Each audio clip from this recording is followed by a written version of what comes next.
예배에 나오신 여러분 한 분 한 분을 환영합니다. 또 인터넷으로 이 시간 우리와 함께 예배하는 여러분 한 분 한 분에게 성령님의 역사가 동일하게 있기를 소원합니다. 지난주 우리가 말씀을 듣던 중에 우리가 생각하게 하는 문장들이 많았습니다. 그 중에 하나님의 영광이 떠난 삶은 용도 폐기됩니다. 그 문장이 한 주 동안 제 마음을 많이 두드렸던 것 같습니다. 다윗은 가장 그의 삶 가운데서 두려워했던 것이 하나님의 영광이 자신을 떠나는 것이었고, 구원의 기쁨이 회복되어야 하는 것이 그의 가장 큰 소망이었습니다. 침상에서까지 울부짖으며 하나님을 찾았던 그의 마음으로 우리 시간 찬양하면서 예배 자리로 나갔으면 좋겠습니다.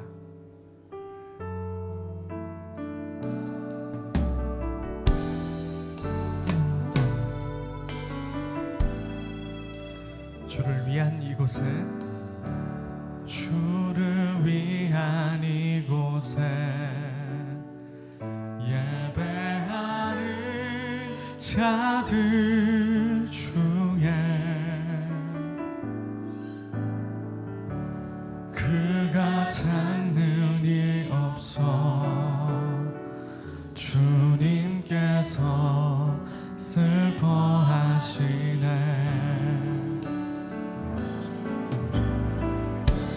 주님이 찾으시는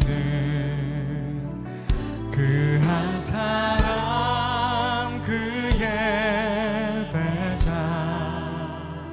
내가 그 사람 되길, 내가 그 사람 되길 간절히 주께 예배하네. 주 은혜로, 주 은혜로 이곳에 서 있네. 주 임재에 엎드려 절하네.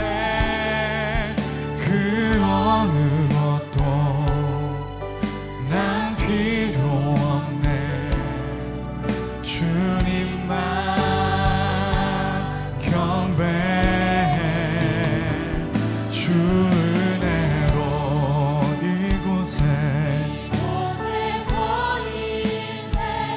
주임재에 엎드려 절하네. 그 어느 것도 난 필요 없네. 주님만, 주 은혜로, 주 은혜로, 주 은혜로 이곳에 서 있네. 주 임재에 엎드려 절하세. 그 어느 것도 주님의 임재밖에는 우리에게 필요한 것이 없습니다. 주님, 하나님의 영광이 떠난 삶이,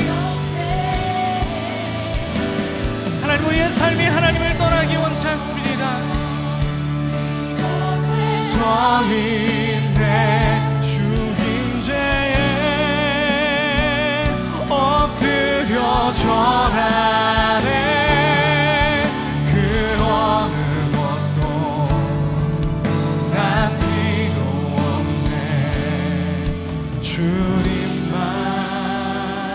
우리 시간 잠깐 기도했으면 좋겠습니다. 우리 기도할 때 하나님은 제도가 아니시고, 하나님은 형식이 아니시고, 하나님은 영이시고 진리이시니, 하나님, 우리가 예배 가운데 주님을 뜨겁게 만나게 하여 주시고, 하나님의 영광이 우리의 삶 가운데에 하나님 항상 거하시도록, 이 예배 위에 거하시도록 주님 인도하여 달라고 시간에 우리 주님 앞에 기도하며 나가겠습니다.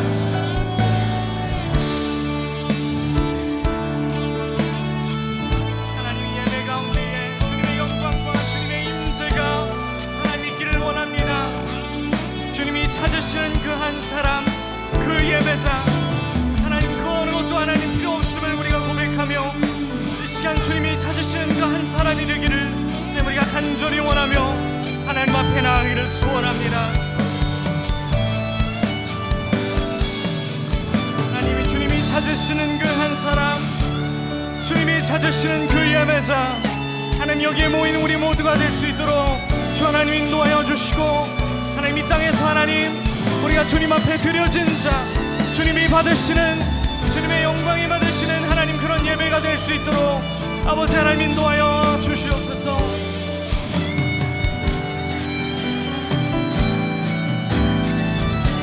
주 은혜로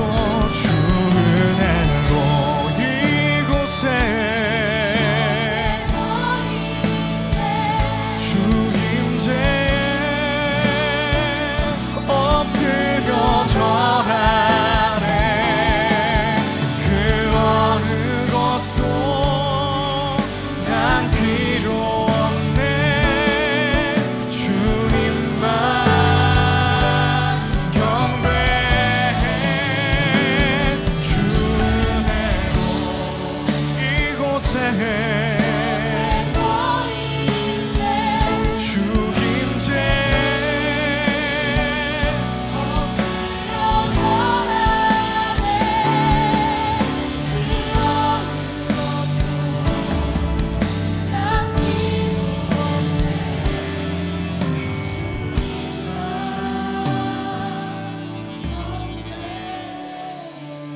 주님께서 하나님 우리 예배 가운데에서 주님이 찾으시는 사람, 그 한 사람이 오늘 내가 되기를 원합니다.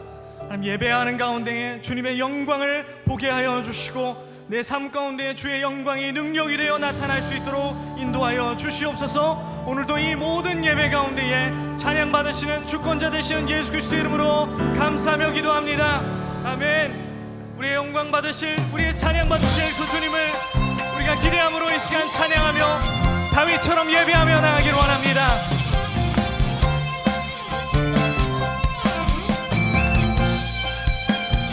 주님의 임재 앞에서, 주님의 임재 앞에서 권능의 날개 아래서 그의 능하신 행동을 위하여 찬양해. 주님의 임재, 주님의 임재 앞에서 권능의 날개 아래서 그의 능하신 행동을 위하여 찬양해. 주의 나라 주의 권세 찬양 주의 임하네. 모든 원수 굴복하네. 주의 임재 앞에 주의 나라 주의 권세 찬양 주의 임하네. 모든 원수 굴복하네. 내가 춤을 출 때 다윗처럼 춤을 추면서 전심으로 주를 즐거워하라. 모든 만물들아 찬양하라. 영원히 다윗처럼 춤을 추면서 전심으로 주를 즐거워하라. 모든 만물들아 찬양하라. 영원히 주님 우리의 삶 가운데에 주님의 영광과 임재가 꼭 필요합니다. 주님의 임재 앞에서, 주님의 임재 앞에서 권능의 날개 아래서 그의 능하신 행동을 인하여 찬양해. 주님의 임재 앞에서 권능의 날개 아래서 그의 능하신 행동을 인하여 찬양해.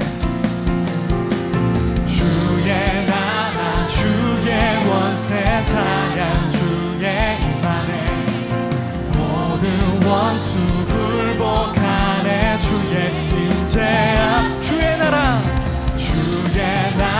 주의 권세 찬양 주의 임하네. 모든 원수 굴복하네. 내가 춤을 출 때 다윗처럼 춤을 추면서 전심으로 주를 즐거워하라. 모든 만물들아 찬양하라. 여호와 우리의 변화 이야기를 새롭게 쓰실 것입니다. 다윗처럼 춤을 추면서 전심으로 주를 즐거워하라. 모든 만물들아 찬양하라. 여호와 주의 나라 주의 권세 주의 나라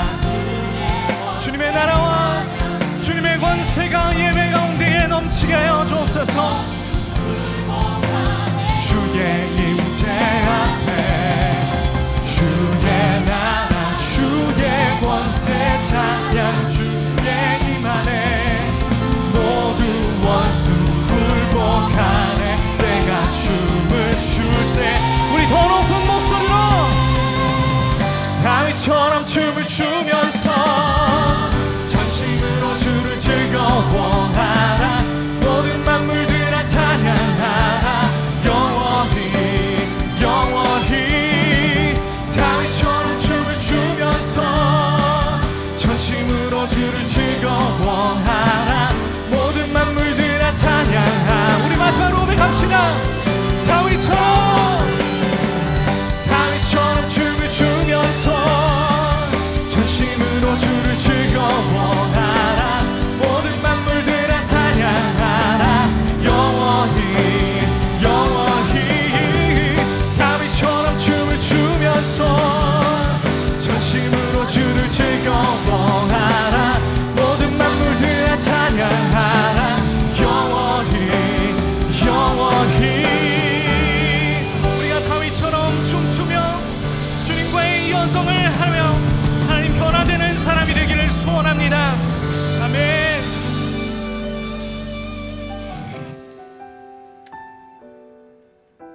광야의 길을 내시는 그분께서 우리의 삶을 인도하심을 우리가 믿음으로 고백하며 나아가겠습니다.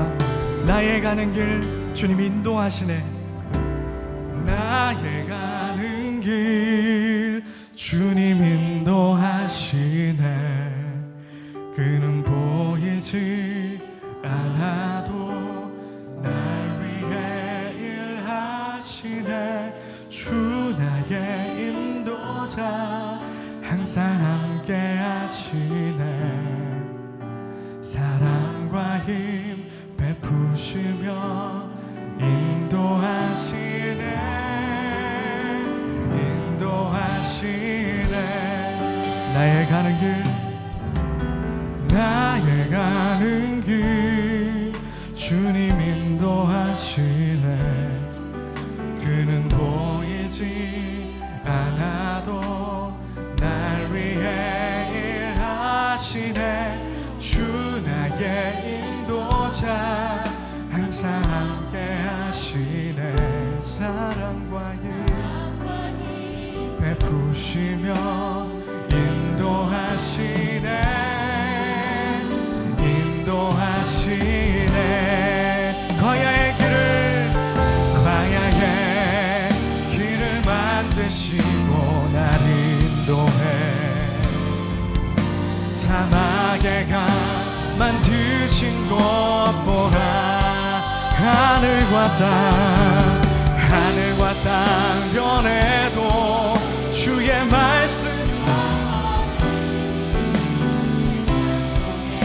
새 일을 행하리. 나의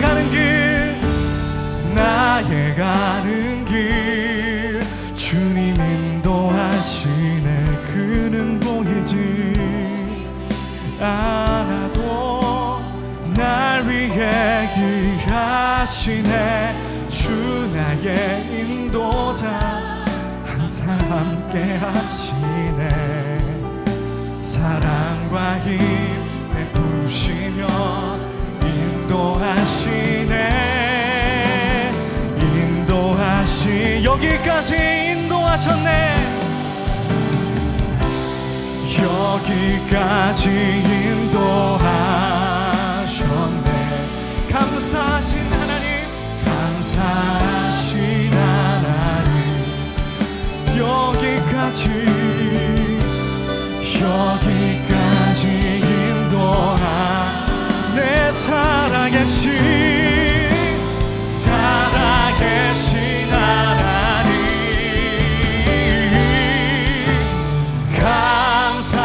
감사하신 하나님 에베네셀 하나님 살아계신 나의 하나님 살아계신 하나님 에베네셀 하나님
감사하신 하나님, 감사하신 하나님, 에베네셀 하나님,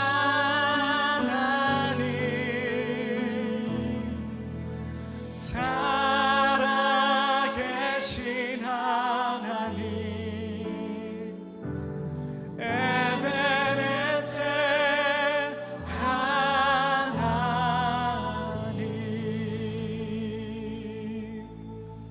기도하시겠습니다.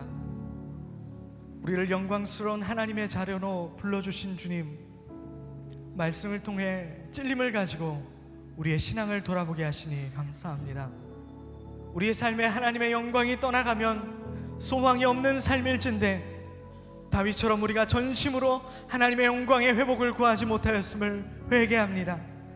이곳에서 드리는 나의 예배가 하나님의 영광이 떠난 이가봇이 아닌지 점검하며 다시 하나님의 은혜를 경험하기 원합니다.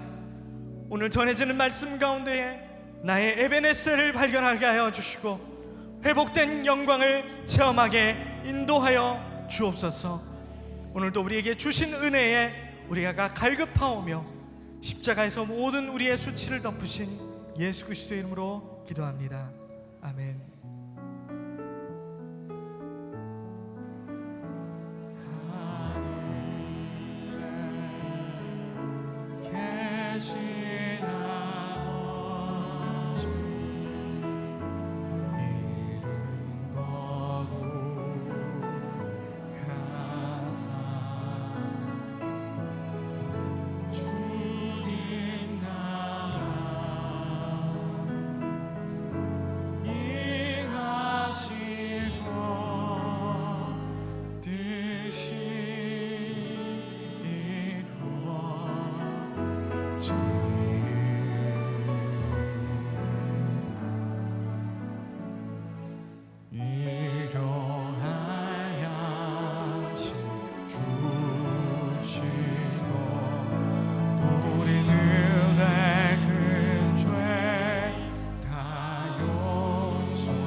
우리나라를 보호하며 지켜주셨던 모든 분들을 기념하는 호국 보훈의 달입니다.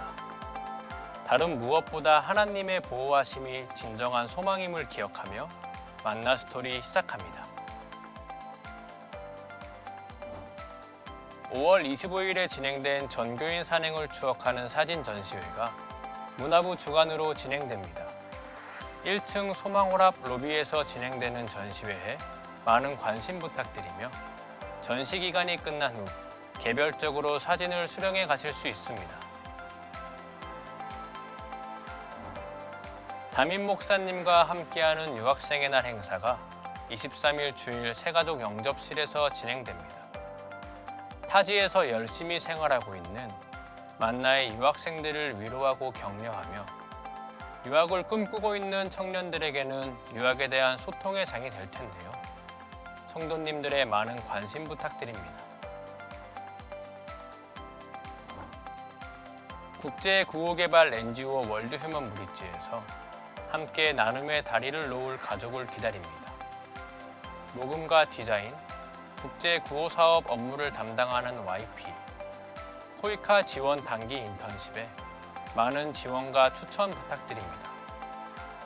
자세한 내용은 월드 휴먼 브릿지 홈페이지 공지사항을 참고해 주세요.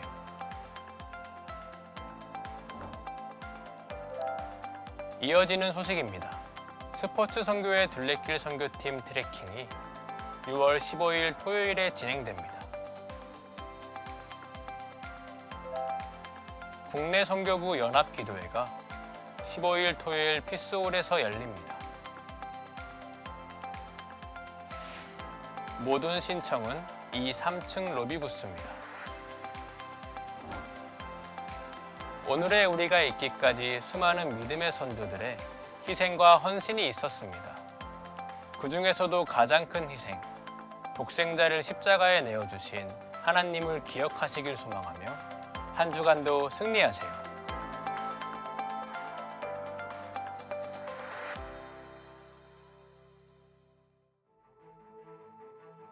잠깐 생각을 해봐도 될까요? 예배 주인공이요? 예배 주인공이요?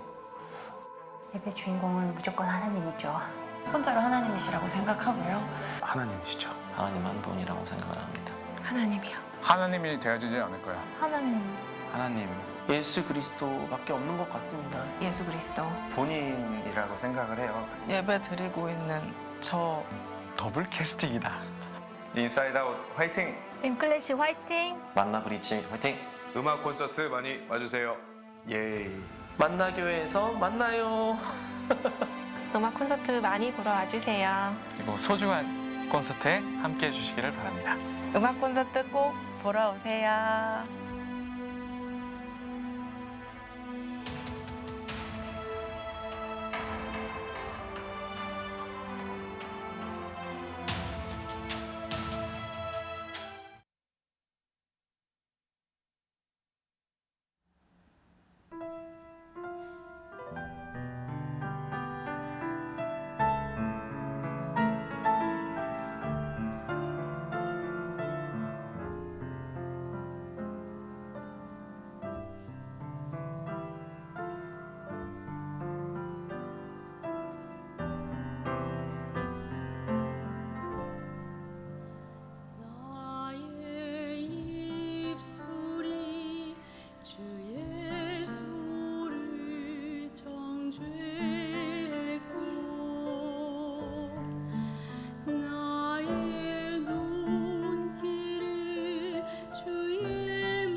마음이 채찍이 되고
오늘 우리에게 주시는 하나님의 말씀은 사무엘상 7장 12절입니다. 사무엘이 돌을 취하여 미스바와 센 사이에 세워 이르되 여호와께서 여기까지 우리를 도우셨다 하고 그 이름을 에베네셀이라 하니라. 아멘.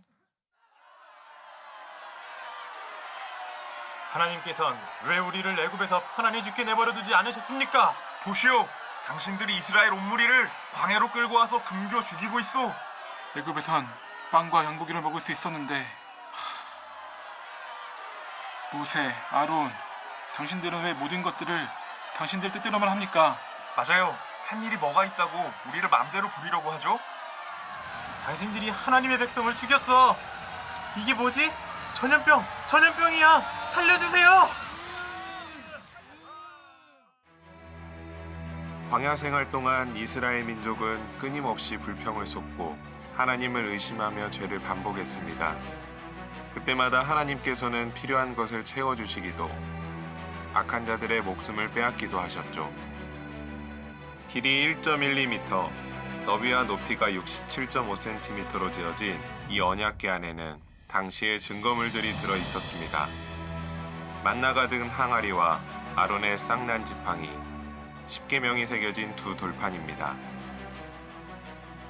이스라엘 민족이 하나님의 역사로 물이 멈춘 요단강을 건너 가나안 땅으로 들어갈 때도, 난공불락의 요새 여리고성을 함락할 때도 법궤가 맨 앞에 있었습니다.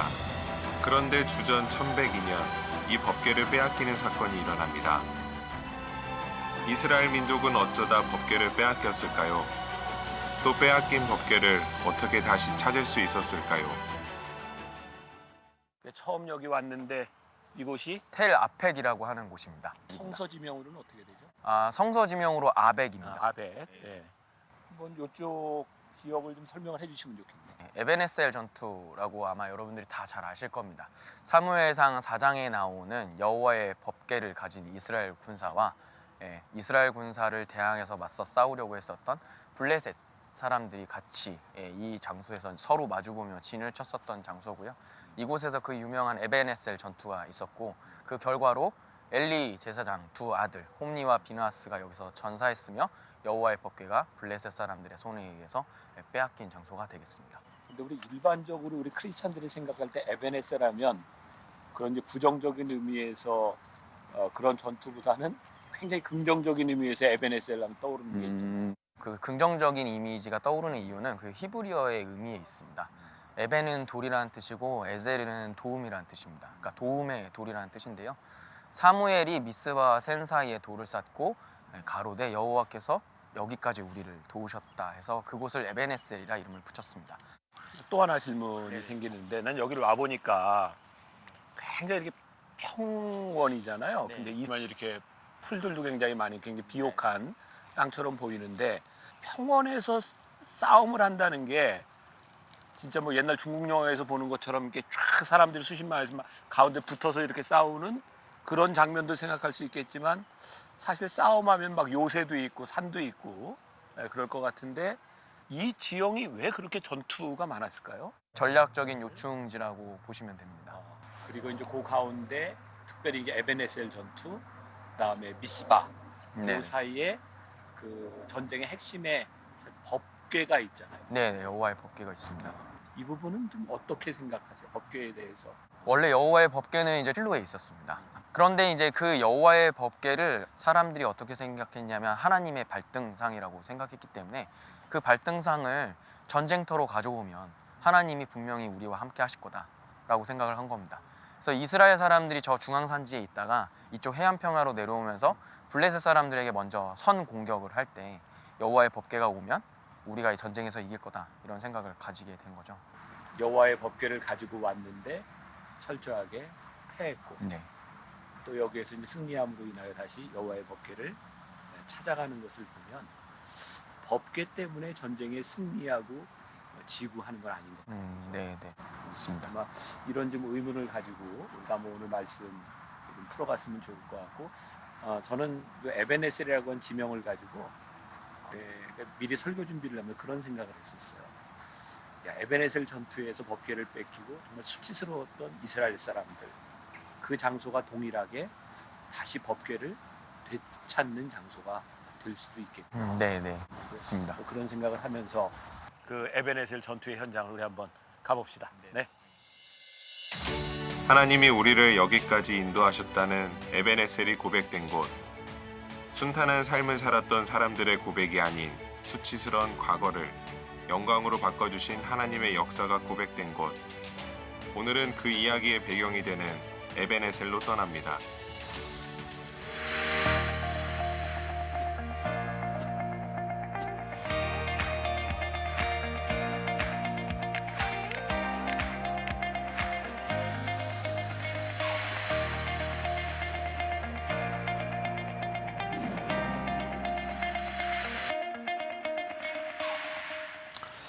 여러분들이 지도를 보시면 오늘 어디로 가는지 아실 수 있을 것 같고, 또 관심이 있는 분들이라면 이렇게 스탬프를 찍고 또 다음 주에 우리들이 함께 나눌 말씀을 좀 미리 공부해 가지고 오시면 좋을 것 같습니다. 공부하는 느낌이 좀 납니까? 공부하는 느낌을 좀 나도록 하세요. 네, 그래서 오늘 저도 강의 모드로 오늘 말씀을 좀 나누려고 하고요. 오늘 우리 교회 영성훈련 팀들이 이렇게 팀 멤버 또 캔디들 다 돌아오는 날이기도 하고, 지금 논산에 많은 분들이 지금 세례식을 마치고 지금 올라오고 있습니다. 저는 아침에 양주에서 출발해서 논산에서 세례식 설교하고 지금 5시에 여기 도착해서 말씀을 나누고 있는데, 제가 한 2주간 조금 이렇게 힘든 시간을 지나가고 있습니다. 제가 이석이 이렇게 낫지 않은 상태에서 인도에 갔다 왔다가 지금 영성훈련 인도하고 논산에 갔다 오고 지금 이렇게 설교를 하는데, 하나님이 저한테 그러실 것 같아요. 그럴 줄 알았다 이놈아, 그러실 것 같아요. 건강관리는 제가 잘 해야 되는데 제가 조금 힘든 시간을 좀 지나가고 있습니다. 그래서 지난주에 설교할 때 여러분들이 눈치를 잘 못 채셨는지 모르지만 에베네셀 전투에서 제가 사울 왕이 죽었다 이런 얘기를 했다 그러네요. 그래서 어떤 분이 인터넷에 목사님 그 사울 왕 죽은 거 맞습니까? 기억도 안 나요 저는. 그래서 오늘 그건 잘못된 거, 아직 그때는 사울 왕이 세워지기도 전이었고요. 오늘 또 이제 말씀을 들으면서 에베네셀에 대한 이야기를 할 텐데, 여러분들이 제가 어디가 틀리나 이렇게 유심해서 잘 들으시면 또 말씀이 더 쏙쏙 들어오지 않을까 하는 생각이 또 들고요. 우리 몽골의 박건태 선교사님, 여러분들이 한샘치 헌금 많이 해주셔서 지금까지 한 1억 4천만 원 정도 여러분들이 헌금을 해주셨어요. 몽골에 그 병원이 세워지는데 도움이 많이 되리라고 생각하고 그대로 다 이제 보내드릴 거고, 오늘 또 나무공동체에서 또 문화선교부, 스포츠 선교위원회 여러 곳에서 이제 MMP 교회를 방문하게 되는데, 한번 자리에서 일어나 보실까요? 네, 일어나 보세요. 네, 우리 박수로 축복하고 격려하겠습니다. 네, 자리에 앉으시고 잘 다녀오시고요. 지난주에 제가 이 분당 지방에 지역에 있는 목사님들 만났는데, 저는 우리 교인들이 잘 안 움직여지고 있다고 생각했는데, 매주 교인들이 그렇게 와서 예배 드린다고, 너무너무 감사하다고 하는 이야기를 들어서 제가 생각하는 것보다 제가 보지 않는 곳에서 우리 교인들이 참 열심히 섬기고 있구나 해서 저에게 굉장히 흐뭇한 그런 이야기를 듣는 기회도 있었습니다. 오늘 수치를 은혜로 바꾸신 곳, 자, 수치를 은혜로 바꾸신 것, 에벤네셀에 대한 지명을 가지고 말씀을 나누어 보려고 합니다.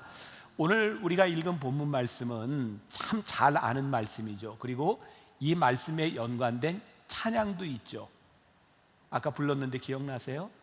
감사하신 하나님, 에베네셀 하나님. 눈치 있으면 같이 따라 부르셔도 좋고요.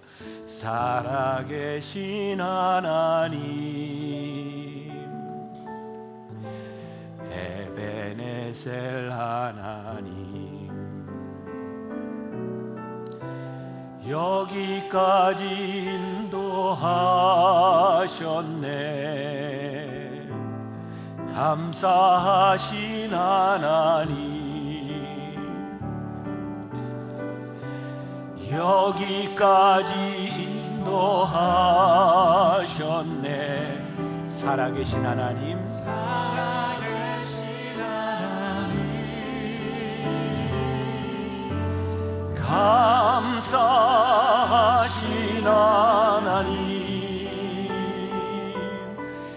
에베네셀 하나님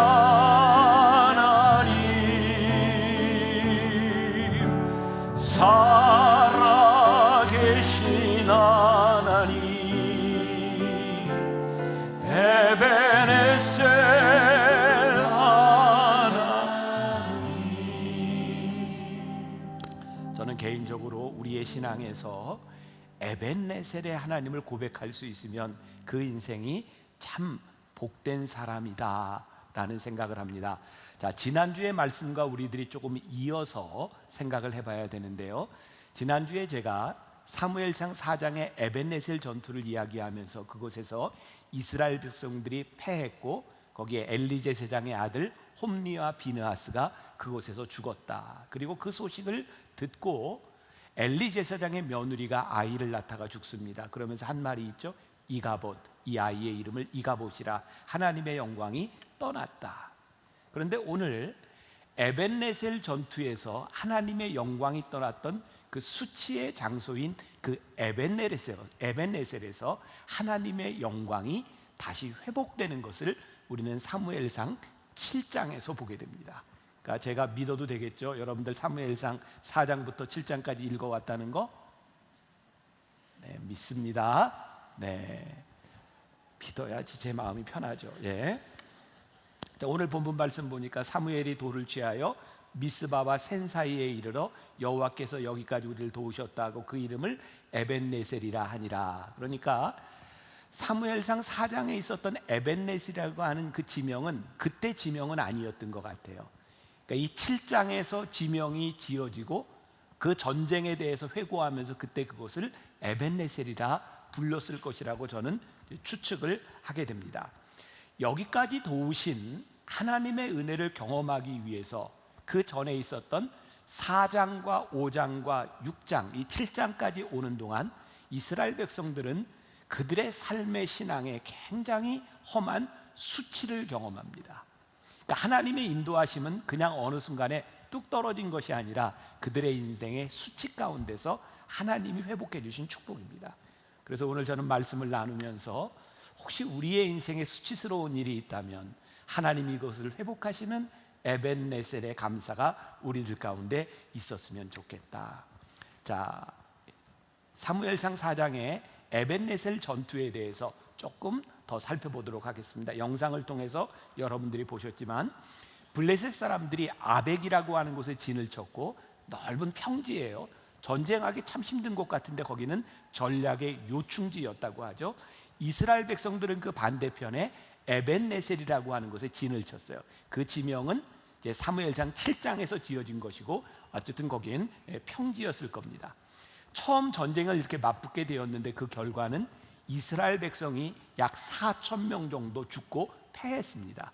자, 지난주 말씀과 이어서 한번 생각해 보세요. 그래서 이스라엘 백성들이 무엇을 생각했냐면 실로에 있는 법궤를 가져다가 우리들이 전쟁을 하면 이길 것이다 라고 생각하고 법궤를 가져왔어요. 블레셋 사람들은 두려움에 떨었습니다. 그런데 법궤를 가져왔는데 하나님의 영광이 나타나지 않았습니다. 이스라엘 백성은 거기에서 참패를 합니다. 하나님의 영광이 떠나가 버린 법궤는 어떤 능력도 나타나지 않았고요, 이전 전투에서 4,000명이 죽었는데 하나님의 법궤를 가져와서 보병만 3만 명이 죽습니다. 거기에서 엘리 제사장의 아들들도 다 죽게 된 거죠. 지난주와 이어서 오늘 말씀 가운데서 우리들이 얻어야 되는 굉장히 중요한 교훈이 있는데요, 하나님의 법궤는 우리들이 하나님을 믿는다는 것은 하나님은 우리의 이용의 대상이 아니라는 거예요. 여러분 잘 기억하세요. 이스라엘 백성들이 왜 법궤를 가져왔어요? 법궤를 가져와서 전쟁에서 승리하려고 했던 거죠. 그런데 왜 법궤가 능력이 없어요?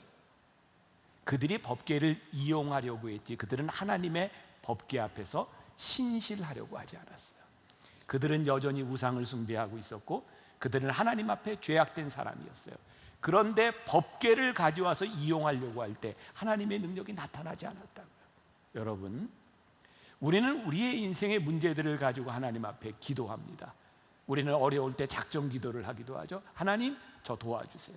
그런데요, 그런 우리의 모습 가운데 하나님을 이용하려고 하는 모습이 있는지 몰라요. 하나님 앞에 우리의 믿음이 신실하게 우리의 죄가 하나님 앞에서 회개되지 않은 우리의 기도는 하나님을 이용하려고 하는 그 기도는 하나님의 영광이 떠나간 수치스러운 일이 될 수 있어요. 우리는 교회에 와서 금식하고 기도하지만 하나님의 능력이 나타나지 않는 거예요. 7장으로 넘어와서 이 에베네셀 전투에서 이스라엘 백성이 승리하게 된 중요한 이유가 나타나고 있어요. 성경을 보세요. 사무엘상 7장 3절과 4절 말씀. 자, 우리 같이 한 목소리로 봉독하겠습니다. 시작. 사무엘이 이스라엘 온 족속에게 말하여 이르되 만일 너희가 전심으로 여호와께 돌아오려거든 이방 신들과 아스다롯을 너희 중에서 제거하고 너희 마음을 여호와께로 향하여 그만을 섬기라. 그리하면 너희를 블레셋 사람의 손에서 건져내시리라. 이에 이스라엘 자손이 바알들과 아스다롯을 제거하고 여호와만 섬기니라. 자, 사무엘상 4장의 에베네셀 전투와 사무엘상 7장의 에베네셀 전투의 다른 점이 무엇인가요?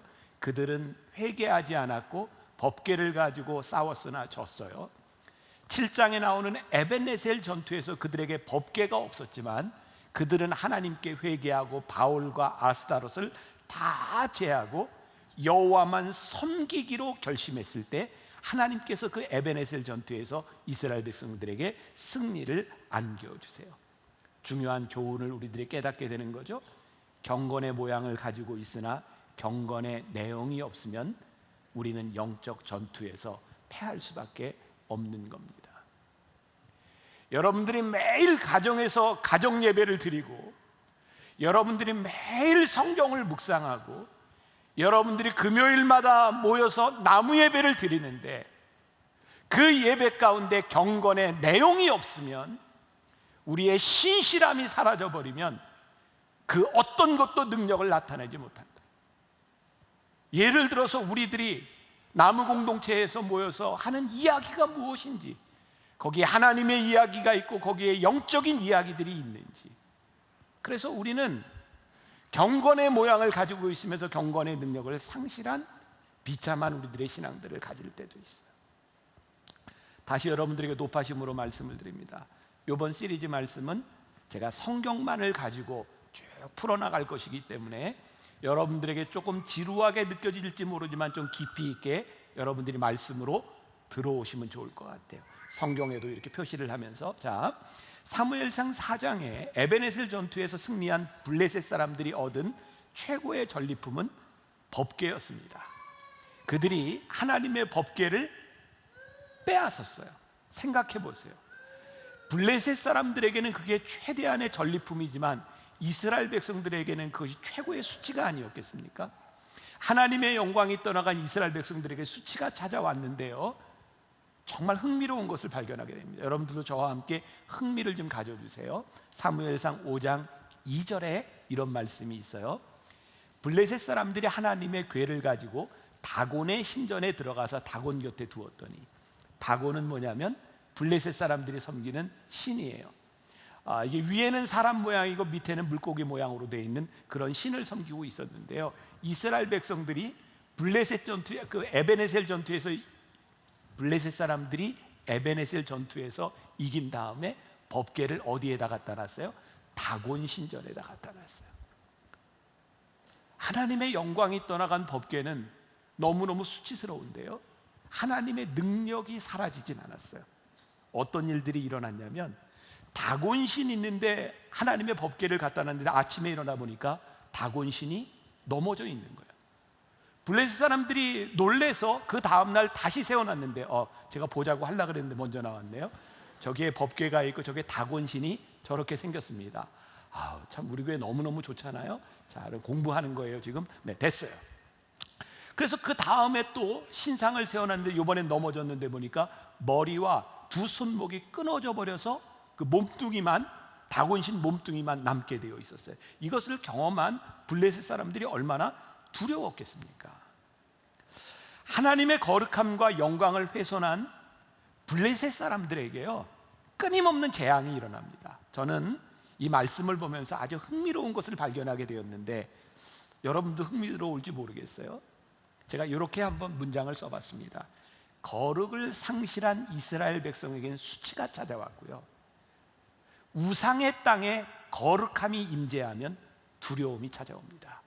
와우, 이거 좀 여러분들이 다시, 거룩을 상실한 이스라엘 백성들에게는요 수치가 찾아오고요, 우상의 땅에 거룩이 임재하면 두려움이 찾아옵니다. 여러분, 여러분들에게서 거룩이 상실되면 수치를 당하고요, 이 세상의 우상의 땅에 우리의 거룩함이 들어가면 그 땅은 두려움으로 떨게 되어 있는 거예요. 이들이 법궤를 전리품으로 가지고 왔다고 생각했는데 그 전리품이 두려움과 재앙더미가 되어버렸어요. 이제 블레셋 사람들은 무서움 가운데서 회의를 열기 시작합니다. 이 법궤를 어떡하지? 그래서 처음에는 아스돗, 자 이건 뭐 잊어버리겠지만 아스돗에 가져왔던 법궤를 이제 어디로 옮기냐면 가드로 옮겨요. 블레셋 땅에 있는 겁니다. 사무엘상 5장 9절 말씀 보겠습니다. 같이 볼게요. 사무엘상 5장 9절 시작. 그것을 옮겨간 후에 여호와의 손이 심히 큰 환난을 그 성읍에 더하사 성읍 사람들의 작은 자와 큰 자를 다 쳐서 독한 종기가 나게 하신지라. 자, 제가 여기까지 읽었을 때 요런 한자어가 생각이 났어요. 게르. 게르 아시죠? 게르. 닭, 갈비. 게르기에 이게 먹기에는 살도 별로 없고 이거 먹기에는 가시만 있는 거고 버리기도 그렇고 안 버리기도 그렇고, 그들이 전리품으로 법궤를 가져왔는데 게르기 되어 버렸어요. 전리품이라고 생각했는데 그것으로 인하여 그들에게 재앙이 내리기 시작했어요. 독종이 퍼지기 시작했어요. 그래서 이제 블레셋 사람들은 법궤를 서로 옮기려고 합니다. 아스돗에서 가드에서 이제는 에그론으로 법궤를 옮기려고 합니다. 이거 잊어버리셔도 괜찮아요. 아스돗, 그 다음에 가드, 에글론 잊어버려도 괜찮은 거예요. 네, 아스돗, 가드, 에글론. 이제 서로 안 받으려고 하는 거예요. 이들이 할 수 있는 일이 없는 거예요. 도대체 이것을 우리들이 어떻게 하랴? 여기서 아주 또 흥미로운 일이 생겨요. 성경 얘기 재밌죠? 네, 사무엘상 6장 자 1절과 2절로 갑니다. 아주 흥미롭습니다. 같이 봅니다. 시작. 여호와의 궤가 블레셋 사람들의 지방에 있은 지 7달이라. 블레셋 사람들이 제사장들과 복술자들을 불러서 이르되 우리가 여호와의 궤를 어떻게 할까? 그것을 어떻게 그 있던 곳으로 보낼 것인가? 우리에게 가르치라. 아주 해프닝이 일어난 거예요. 전리품으로 생각하고 법궤를 가져왔는데 7달을 지나는 동안 무서운 일들이, 두려운 일들이 일어나니까 자기들이 블레셋 사람들, 우상을 섬기는 복술자들과 그들의 제사장들이 모여서 어떻게 이 법궤를 다시 있던 자리에 갖다 놓을까, 그렇게 회의를 하기 시작한 거죠. 그런데 진짜 재미있는 일이 그 다음에 벌어져요. 이게 성경을 읽고 왔어야 된다고요. 사무엘상 6장 이후에 보니까 그들이 이 법궤를 갖다 놓기 위해서 그들의 언어가 아니라, 그들의 종교적인 형식이 아니라 바로 이스라엘 백성들이 가지고 있었던 종교의식을 따라 우리들이 속건제를 드려야 되지 않겠냐라고 이야기를 합니다. 속건제라고 하는 것은 영어로 guilt offering이라고 하는 거예요. 사람에게 죄를 지었을 때, 하나님에게 죄를 지었을 때 이 죄를 속하는 거예요. 그러니까 그들은 법궤를 전리품으로 얻었다고 생각했는데 그들이 이게 죄구나라고 하는 것을 깨닫고 그들의 방식으로 어떻게 속건제를 드릴까, 그렇게 고민하기 시작하는 거예요. 그래서 사무엘상 6장 5절에 가서 보면 그들의 방식대로 속건제물을 어떻게 드리냐면 독한 종기의 형상과 그리고 땅을 해롭게 하는 쥐의 형상을 금으로 만들어서 그들이 이렇게 표현합니다. 이스라엘의 신께 영광을 돌리라. 흥미롭지 않으세요? 이방신들이 하나님의 영광이 떠나간 법궤를 가져갔는데 그 법궤의 능력이 이스라엘에서는 떠났는데 여전히 이방 땅에서 하나님의 능력이 나타나고 있었어요. 와, 놀랍지 않습니까? 하나님의 영광은 사라지지 않습니다. 그들이 하나님께 어떻게 영광을 돌릴까? 그래서 이제 그들이 생각한 방식이 뭐냐면 새 수레를 가져다가 아직 멍에를 메어보지 아니한 젖나는 소 2마리를, 이게 이제 그들의 관습이었겠죠. 거기에다가 법궤를 실어가지고 이스라엘에 보냅니다. 베세메스라고 하는 것에 보내요. 그런데 너무 재밌는 거예요. 여러분도 재밌어야 돼요. 왜냐하면 이 사람들이 법궤를 보내면서 베세메스에 보내면서 사무엘상 6장 8절과 9절을 보세요. 8절 9절. 야, 같이 한번 봅니다. 시작. 여호와의 궤를 가져다가 수레에 싣고 속건제로 드릴 금으로 만든 물건들을 상자에 담아 궤 곁에 두고 그것을 보내어 가게 하고 보고 있다가 만일 궤가 그 본 지역 길로 돌아가서 베세메스로 가면 이 큰 재앙은 그가 우리에게 내린 것이요 그렇지 아니하면 우리를 친 것이 그의 손이 아니요 우연히 당한 것인 줄 알리라 하니라. 7개월 동안 법궤 때문에 그렇게 고생을 당하고 자기들끼리 모여서 이렇게 형상을 만들어 우리들이 그 guilt offering, 속건제를 드리고 하나님께 영광을 돌리자라고 하면서 베세메스로 보내면서 뭐라고 얘기하냐면 요게 베세메스로 가면 진짜 하나님이 한 일이고 요게 베세메스로 안 가면 우연일지도 모른다. 그리고 또 보내요. 여러분, 사람의 의심이라는 게 참 대단하지 않습니까? 자기들이 직접 당하면서도 이런 일을 하고 있네요. 그런데 이 궤를 실은 수레가, 이 암소가 그대로 베세메스로 갑니다. 자, 그럼 여기까지 보세요. 이스라엘 백성들이 빼앗겼던, 블레셋에게 빼앗겼던 그 법궤가 다시 이스라엘 땅으로 돌아오고 있는 상황이에요. 자, 여기까지 우리 한번 지도를 법궤가 옮겨졌던 것을 한번 봅시다. 자, 처음에 실로에서 에베네셀 전투로 갔다가 거기에서 빼앗겨서 어디로 갔어요? 아스돗으로 갔어요. 거기에서 어디로? 가드로, 가드에서 에글론으로, 에글론에서 베세메스로, 그리고 아직 안 나왔지만 기랏 여아림으로 가게 됩니다. 어떻게 제가 이렇게 잘 외우냐고요? 저 다음 주에 또 잊어버립니다. 근데 한번 이렇게 듣고 여러분들 아셔도 됩니다. 자, 요런 지금 가고 있는 거예요. 자, 하나님의 영광이 이방 땅에서 회복되었어요. 그런데 영광을 버린 이스라엘 백성들의 수치가 아직 해결되지 않습니다. 여기서 중요한 것이 나오는데요, 회복되지 못한 수치, 이유는 아직 이스라엘이 가지고 있는 죄의 문제가 해결되지 않았기 때문입니다. 하나님의 능력은 나타나지만 그들의 수치가 회복되지 않았어요. 베세메스로 법궤를 가지고 왔는데요, 이스라엘 백성들이 얼마나 좋았겠어요. 그들이 베세메스로 온 법궤를 들춰봅니다. 무서운 일이 일어나요. 사무엘상 6장 19절 보세요. 이거 우리가 참 이해하기 힘든 무서운 일인데 같이 한 목소리로 봅니다. 시작. 베세메스 사람들이 여호와의 궤를 들여다본 까닭에 그들을 5만 70명을 죽으시, 여호와께서 백성을 쳐서 크게 사륙하셨으므로 백성이 슬피 울었더라. 참 설명하기 힘듭니다. 베세메스로 들어왔는데 그들이 하나님의 법대로, 그들이 지켜야 되는 굴레대로 법궤를 보지 않고 하나님의 거룩을 훼손한 일로 인하여 가로가 되어 있는데 5만인지 70인지 5만 70인지 하나님이 그들을 죽이셨고 이스라엘 백성들이 크게 슬퍼합니다. 저는 여기서 또 한 문장을 이렇게 써봤어요. 우리 인생의 죄의 문제를 해결하지 못하면 하나님의 영광에 절대로 참여하지 못한다. 이들은 이 두려움 가운데서 이 법궤를 어찌할까 생각하다가 베세메스에 있는 사람들이 이제 마지막 종착지로 가는 기랏 여아림 사람들에게 법궤를 가져가라고 얘기합니다. 하나님의 영광이 들어왔는데 베세메스 사람들이 그 수용을 하지 못한 거예요. 그래서 기랏 여아림에는 아비나답이라고 하는 사람이 있었는데 그의 아들은 엘리아살이라고 하는 사람이 있는데 거룩해 구별된 사람으로 여호와의 법궤를 지키는 법을 알고 있었어요. 그들은 기쁨으로 기랏 여아림으로 법궤를 가져가게 되고 거기에서 20년 동안 법궤가 있게 되는데 그들이 그것에서 축복을 받습니다. 저는 또 놀라운 사실을 하나 발견합니다. 하나님의 거룩함을 대하는 것을 우리들이 배우지 않으면 하나님의 거룩함이 우리들에게 축복이 되지 않아요.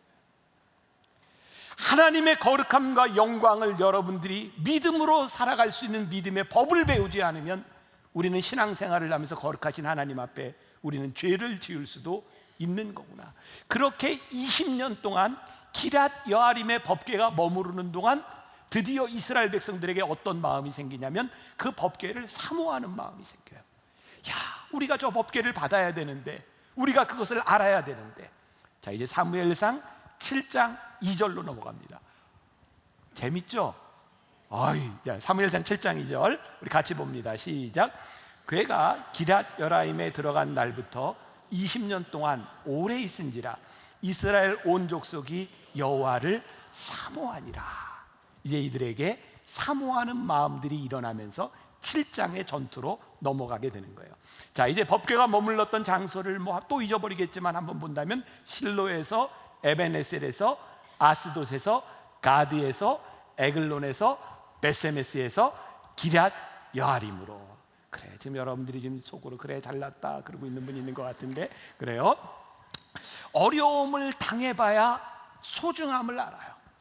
그들이 법궤를 빼앗겼던 20년 동안에, 그리고 기럇 여아림에 하나님의 축복이 임하는 것을 바라보며 그들의 마음에 사모하는 일들이 생겨요.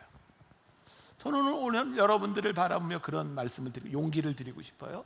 아, 때가 있구나. 때가 있구나.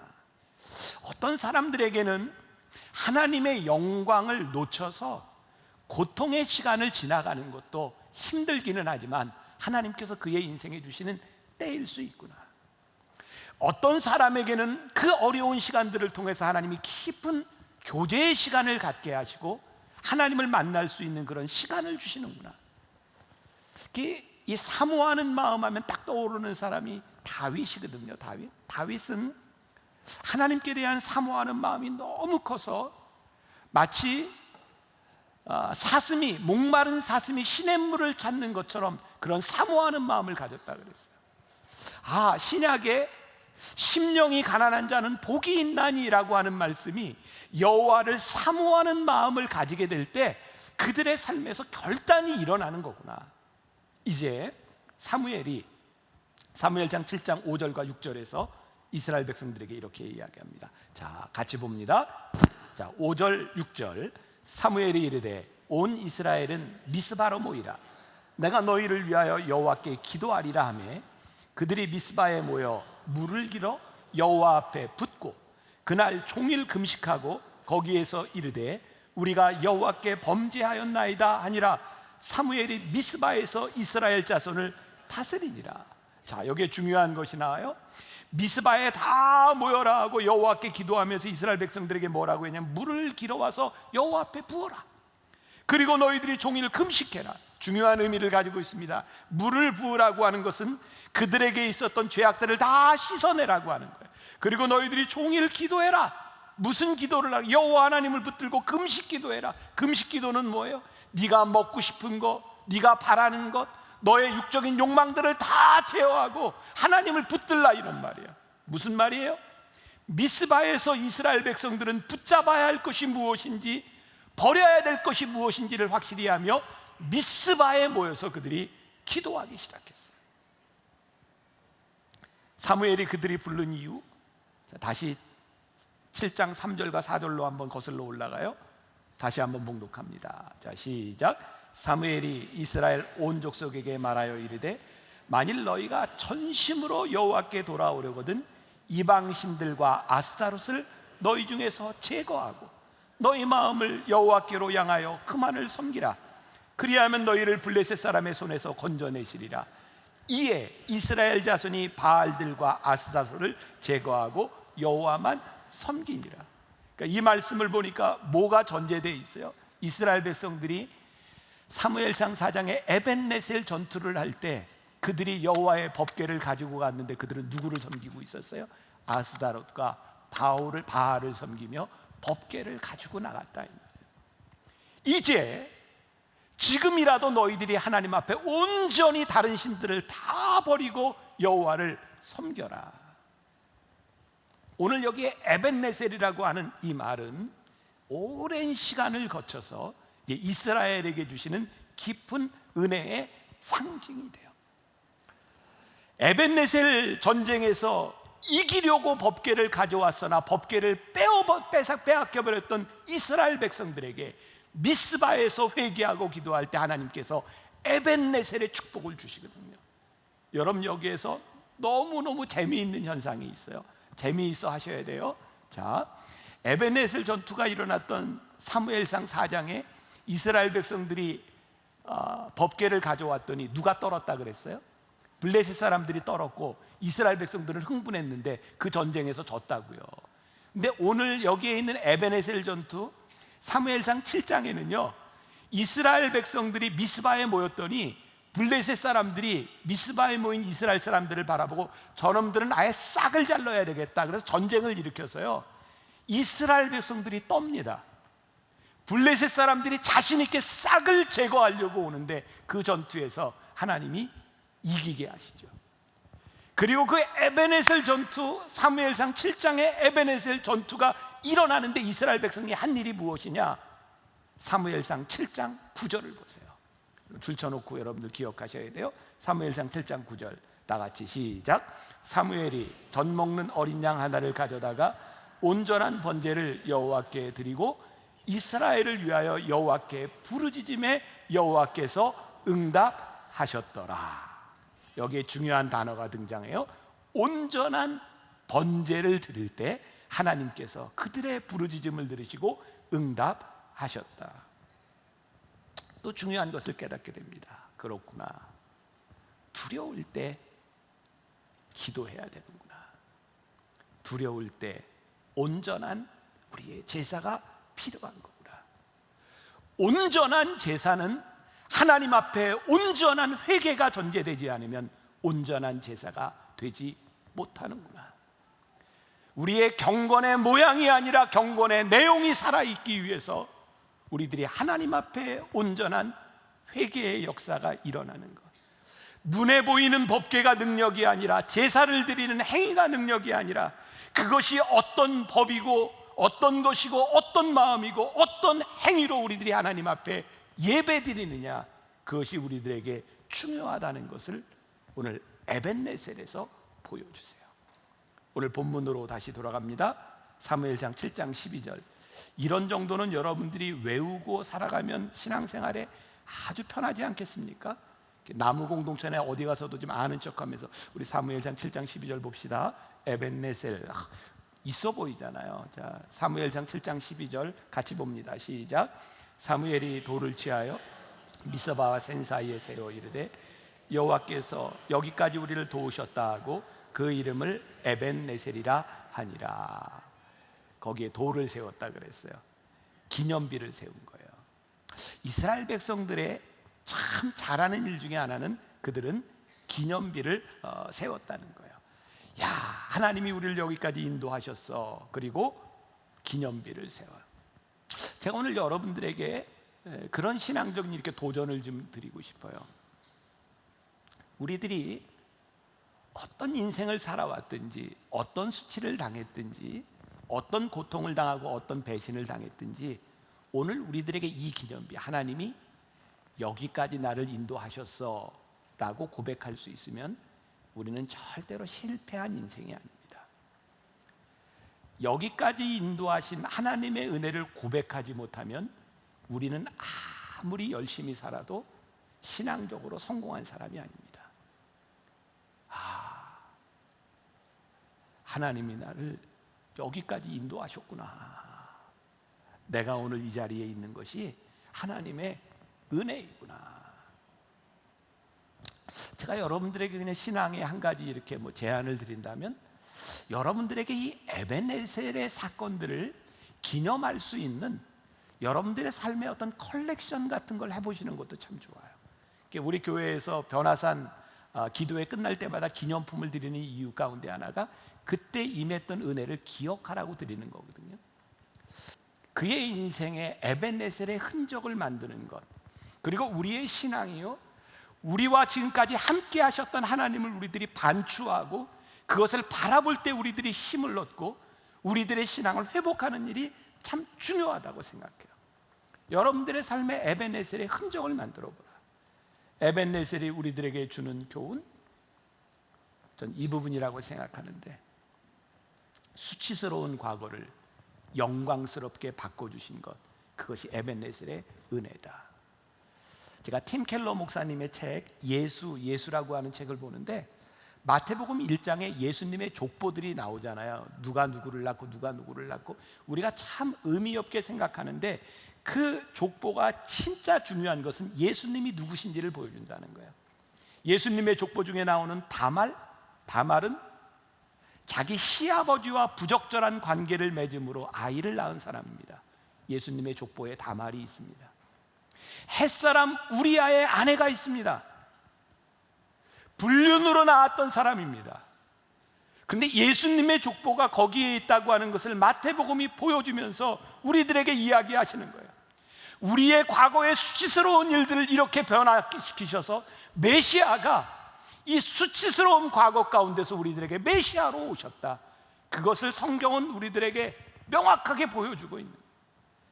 수치스러움으로 끝나는 것이 아니라 그 수치스러움이 오늘 우리들에게 에벤네셀의 교훈이 되게 하는 것. 그래서 에벤네셀을, 이건 제 생각입니다, 에벤네셀이라고 하는 이 기념비를 세웠을 때 이 기념비는 두 개의 의미를 가지고 있다. 하나는 승리의 기념비이고 하나는 수치의 기념비다.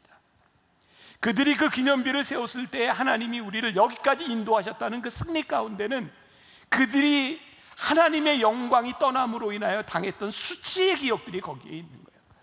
이스라엘 백성들이 에벤네셀을 바라보며 그들의 수치를 기억하고 하나님의 인도하심을 기억하고 그들이 믿음으로 살아가는 것이 얼마나 중요한 일인지 몰라요. 여러분, 우리의 부끄러움을 지우려고 하는 것이 아니라 기억하세요. 우리들의 수치를 감추려고 하는 것이 아니라 수치를 영광으로 바꾸신 하나님의 은혜를 고백할 수 있어야 돼요. 그게 우리의 신앙의 기념비가 되는 거예요. 사무엘상 7장 15절부터 17절, 사무엘이 이런 노년을 보냅니다. 같이 한번 볼까요? 사무엘이 사는 날 동안에 이스라엘을 다스렸으되 해마다 베델과 길갈과 미스바로 순회하여 그 모든 곳에서 이스라엘을 다스렸고 라마로 돌아왔으니 이는 거기에 자기 집이 있음이니라. 거기서도 이스라엘을 다스렸으며 또 거기에 여호와를 위하여 제단을 쌓았더라. 저는 이 사무엘의 노년을 보면서 이렇게 해석을 했어요. 사무엘은 미스바와 센 사이에서 일어났던 에벤네셀의 사건을 그의 인생 가운데서 지속적으로 에벤네셀로 만들어간 사람이었구나. 에벤네셀의 경험이 어떻게 우리의 미래에도 계속될 수 있을까? 이게 조금 어려운 얘기일지 모르겠지만 어거스틴이라는 사람이 시간론이라고 하는 책에서 이런 이야기를 합니다. 우리들의 과거 이미 지나가 버려서 존재하지 않아요. 현재는 이미 지나가 버린 거예요. 미래 아직 오지 않았어요. 우리가 가질 수 있는 시간이 아무것도 없는 거예요. 시간은 하나님의 것인 거예요. 근데 우리들이 시간을 고백할 수 있어요. 시간은 우리들이 소유하는 게 아니에요. 어떻게 고백하는지 아세요? 하나님이 지금 우리와 함께 하십니다. 함께 하심을 고백하는 사람은요, 지금까지 우리와 함께 하셨던 에벤네셀의 하나님이 살아있어요. 하나님이 지금 우리와 함께 하십니다라고 고백하는 사람은 앞으로 우리를 인도하실 여호와 일의 하나님이 살아계세요. 매일매일 하나님과 함께 동행하고 임마누엘 하는 사람들에게 에벤네셀의 하나님이 살아있어요. 과거의 수치를 영광으로 바꾸신 에벤네셀의 이야기가, 이 에벤네셀의 기념비가 여러분들의 인생에 세워질 수 있기를 주님의 이름으로 간절히 축원합니다. 제가 오늘 설교를 하면서 참 마음에 기쁘고 소망을 가지게 된 것 중에 하나는, 제가 오늘 성경 얘기 말고 다른 얘기 아무것도 안 했잖아요. 저 굉장히 염려했는데 성경 얘기가 제일 파워풀하구나. 여러분, 말씀이 여러분들 속에 있어서 이거 잘 간직하고 다음 주에도 말씀 읽고 오세요. 읽고 오는 게 훨씬 편하잖아요. 이해도 잘 되고. 꼭 그렇게 하세요. 자, 우리 한번 찬양을 고백하고 에벤네셀 하나님, 우리들의 고백이 되었으면 좋겠는데, 감사하신 하나님, 에벤네셀 하나님, 오늘 찬양 인도와 기도는 저보다 훨씬 찬양도 잘하고 기도도 뜨겁게 인도하는 나요한 목사님 올라와서 해주세요. 감사하신 하나님 찬양합시다.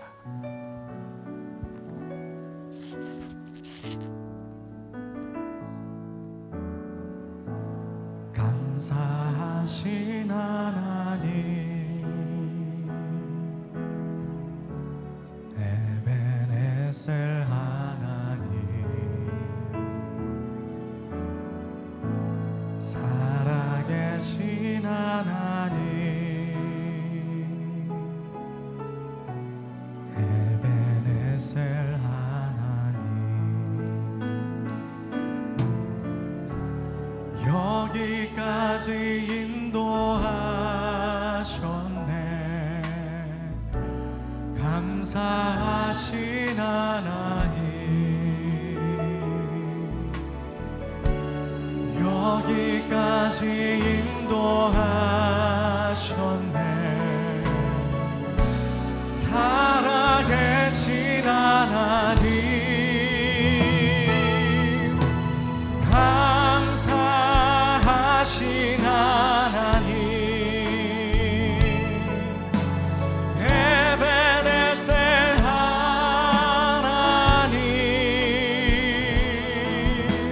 살아계신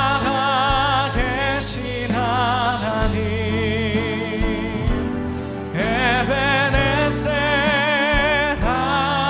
감사하신 하나님, 에베네셀 하나님, 감사하신 하나님, 에베네셀, 에베네셀 하나님, 살아계신 하나님, 에베네셀 여기까지 인도하시네. 여기까지 인도하. 우리 들은 말씀과 가사를 묵상하며 찬양하겠습니다. 하신 하나님, 여기까지 인도하셨네. 여기까지 인도하. 살아계신 나의 하나님, 살아계신 하나님,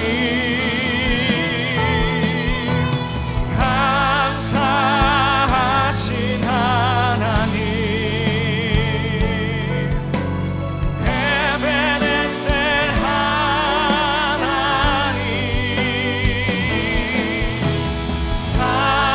살아계신 하나님,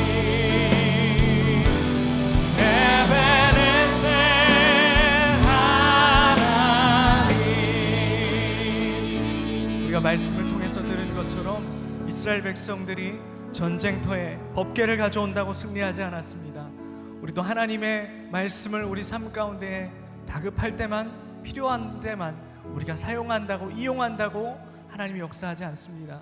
우리가 이 시간 하나님 앞에 더 신실하게 나아가길 원하며 우리가 다시 한번 찬양하며 기도할 때 하나님 우리의 삶 가운데에 더욱더 주의 말씀이 하나님 우리의 삶의 능력이 되도록 하나님 그 말씀을 하나님 우리가 붙잡을게 하나님 더 신실하게 살게 인도하여 주옵소서라고 우리 다시 한번 찬양하면서 기도하겠습니다. 감사하신 하나님, 감사하신 하나님, 에베네셀 하나님, 에베네셀 하나님, 살아계신 하나님, 에베네셀 하나님, 여기까지 인도하셨네. 여기까지 인도하셨네. 감사하신 하나님, 여기까지 인도한 살아계신 하나님, 감사하신 하나님, 에베네셀 하나님, 살아계신 우리 계속 찬양하면서 기도하며 나가겠습니다. 우리 기도하실 때 주님 우리가 여전하지 않고 더 신실하게 주님 앞에 살겠습니다. 하나님 우리의 모든 수치가 회복되게 하여 주시고 하나님의 영광을 구하는 삶이 될 수 있도록 인도하여 주옵소서. 우리 다시 한번 기도하며 나가겠습니다. 주 하나님 감사합니다. 하나님 우리의 삶 가운데에 주의 영광을 구합니다. 주님의 영광이 하나님 우리의 삶에 충만하기를 소원합니다. 모든 하나님 수치가 하나님 회복되게 하여 주시고 하나님 이 수치가 회복되어 하나님의 영광을 보며 말씀이 삶의 능력이 될 수 있도록 주 하나님 붙잡아 주시옵소서. 우리의 인생의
하나님 아버지, 우리의 삶을 돌아보면 하나님 수치스러운 일들과 기억이 참 많이 있습니다.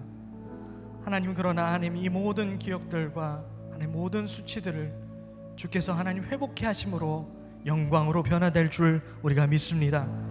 인생의 하나님, 우리의 모든 죄의 문제를 해결하여 주시고 거룩을 회복하게 하여 주시옵소서. 주님, 우리가 더욱더 신실한 주님의 종이 되어 하나님의 말씀을 이용하는 것이 아니라 말씀의 능력으로 살아가는 우리 한 사람 한 사람 될 수 있도록 인도하여 주옵소서. 이제는 우리 주 예수 그리스도의 은혜와 하나님 아버지의 긍휼의 사랑과 성령님의 내주 임재 충만케 하심이 수치의 회복과 하나님의 영광을 구하는 당신의 모든 백성들 위해 지금으로부터 영원까지 함께 하시기를 간절히 축원하옵나이다. 아멘.